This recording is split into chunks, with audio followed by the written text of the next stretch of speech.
Hello, everybody. I'm Lori Jo Vest, and we are back with another of PopSpeed's Hot Take Tuesdays. And this is going to be a hot one.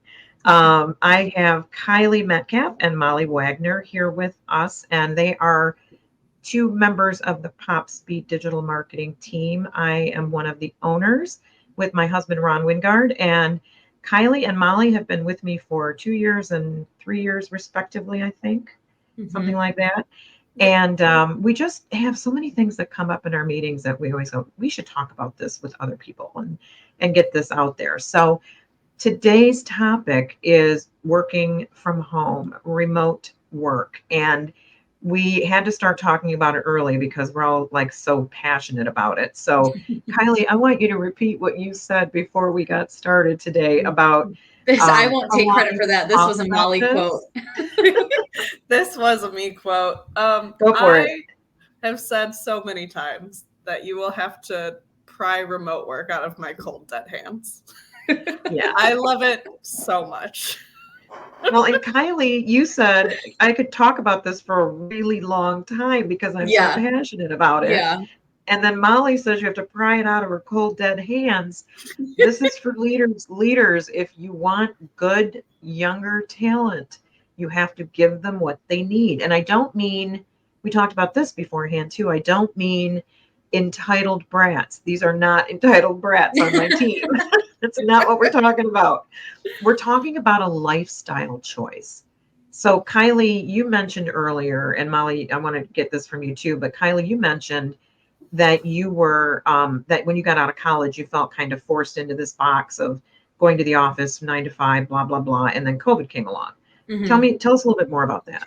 Well, it felt like I've known from a young age that I wanted to be. I grew up, my dad was a teacher and he was very present, home summers, home when me and my brothers got home from school. And I like just kind of grew up knowing that I wanted, if not to be a teacher, to have kind of that same level of presence at home when I do have a family. And I grew up knowing that that was something that was important to me. I also grew up knowing that I didn't want to be a teacher.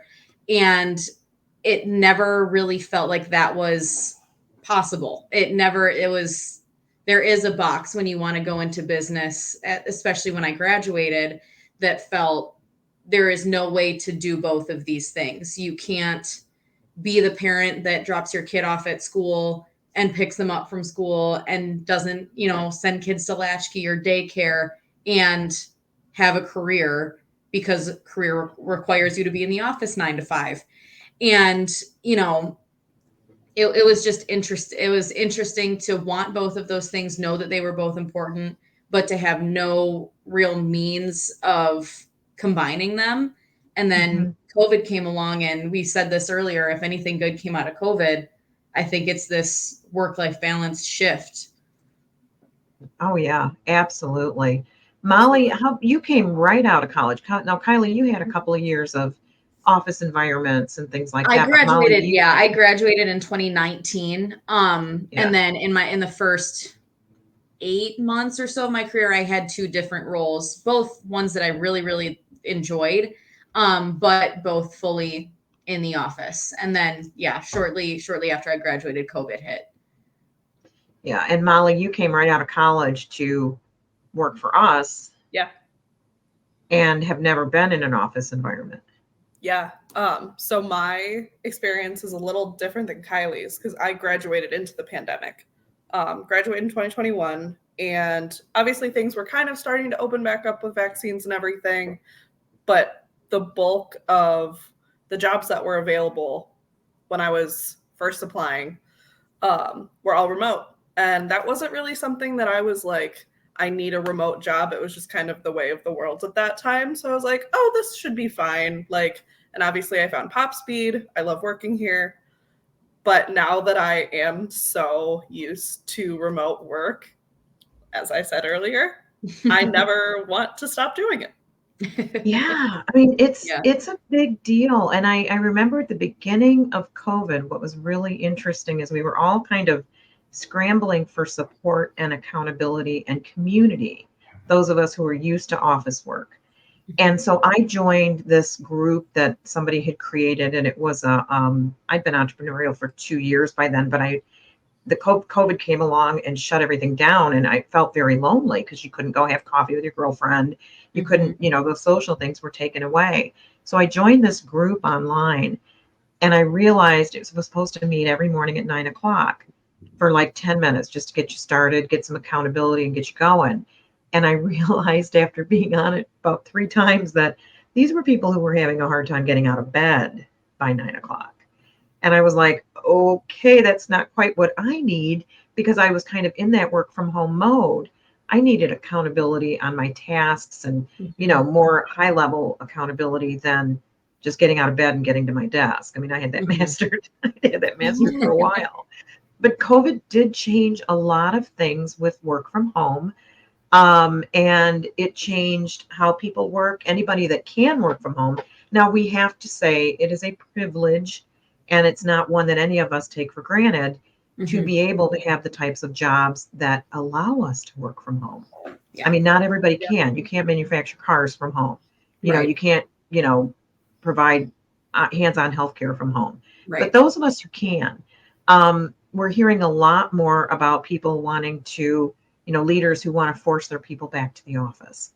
And I am just, even on a hybrid basis, where you're in the office for 2 days and out for 3.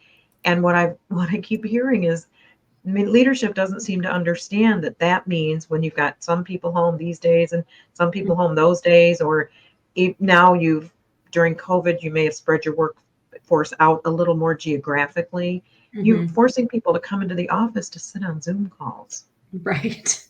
Which they can do at home. Right. And the resentment for that, if you're a leader and you're causing your people to do that, you probably don't know about the comments and the conversations they have with other people about how frustrating that is to have to get up, drive through rush hour, be there early, be in a not as comfortable environment, dressed up and on, and also have to sit and do exactly what you could do from your living room or your home office. Very frustrating. So absolutely. the other issue, and I don't know if you guys want to touch on this one, is the office space quandary. That with people going home off of COVID, there was a story on 60 Minutes about how now that these office leases are sometimes 5, 10, 30 years, 20 years, very long. And what's happening is when people are renewing their leases, because they're hybrid, they're renewing their leases for half the amount of space, which is half the amount of money. So it could lead to a banking crisis. That's not good. That's not good. But what did you see in that 60 Minutes story that kind of counters that? Because I know we all watched it. Yeah, I think we touched on it a little bit in our conversation yesterday. And I think the crisis of it, I'm trying to choose my words delicately. I think the crisis of it is apparent. I think it definitely has ramifications. Another thing we noticed is that it's not easy to turn office space into many other types of business. I think the 60 Minutes that we watched touched on the easiest thing is pretty often living, whether it's affordable housing or apartments or things like that. I think from my point of view, as harsh as this may sound, it's essentially choosing between what I predict to be turnover in your workforce. If you have a workforce that's really committed and really passionate about having work from home life and work life balance and all that comes with that, or kind of contributing to that crisis. And it's not an easy choice to make, and I'm happy to not be the person in that decision making position. But as somebody that works from home, I know it's something that to me is worth it. And to me, like, quite frankly, I don't know. I think selfishly, I care more about my situation, as harsh as that may sound. Yeah. Well, yeah. Go ahead, Molly. Kind of jumping off of that, a more personal-ish example. I have a childhood best friend who is a third-year engineer at General Motors. And I just pulled up the article from the Detroit Free Press. about them forcing their employees, their salaried employees, back into the office as of the start of this year. And it says in a company-wide email to employees Tuesday morning on December 5th of 2023, CEO Mary Barra made it clear she wants white-collar workers at their desks inside GM facilities on 3 specific days of each week at a minimum.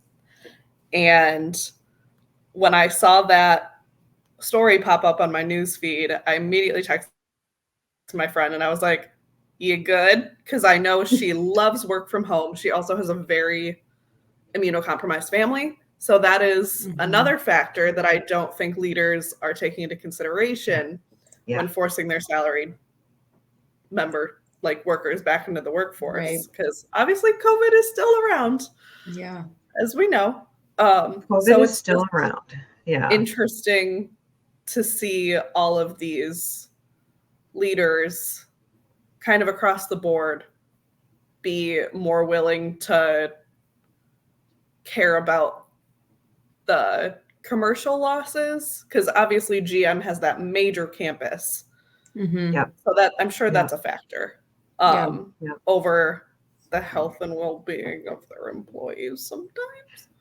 Well, it's maybe a controversial hard. take, but it is, but it's not. I mean, it's interesting because there are evolutions in the economy constantly and continually.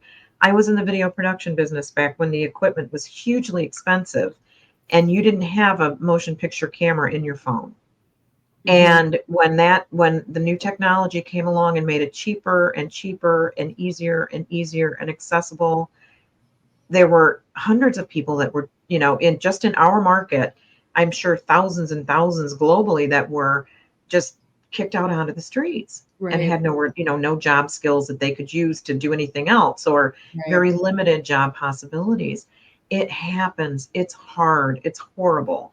And there are ways to, to be innovative. And we've seen some of this innovation coming from one of our local companies, which is Henry Ford Health System. And there was they used to have a big corporate office.